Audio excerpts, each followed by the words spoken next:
గత ఆదివారం నగరంలో కురిసిన భారీ వర్షాలకు మామ అల్లుడు కొట్టుకుపోయారు.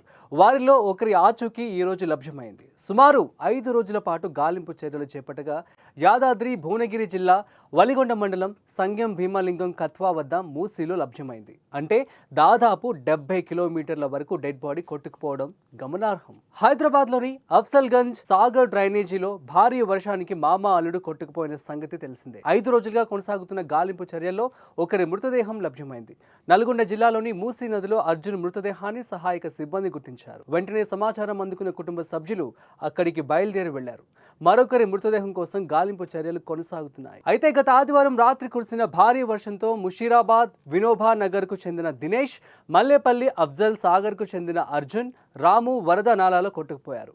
హైడ్రా జిహెచ్ఎంసీ సిబ్బంది గత 5 రోజులుగా వరద నాలాలను జల్లెడ పట్టినా ఫలితం దక్కలేదు. గౌలిగూడ నుంచి ఎంజీబీఎస్, చాదర్ఘాట్, ముషారాంబాద్ మీదుగా నాగోల్ వరకు వెతికామని సహాయక సిబ్బంది తెలిపారు. అయినా బాధితుల జాడ లభించలేదు.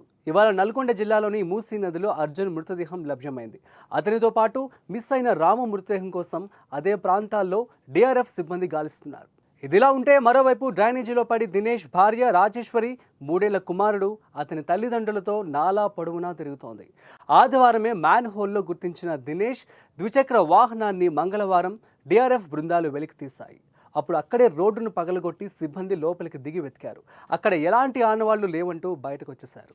అప్పటి నుంచి నాలా వెళ్లే అన్ని మార్గాల్లో డిఆర్ఎఫ్ సిబ్బంది గాలిస్తున్నారు. మూసీలో డ్రోన్ల సాయంతో గాలింపు చర్యలు చేపట్టారు. గల్లంతైన ముగ్గురిలో ఇవాళ్టికి అర్జున్ మృతదేహం మాత్రమే లభ్యమైంది. మిగిలిన 2 కోసం డిఆర్ఎఫ్ గాలింపు తీవ్రం చేసింది.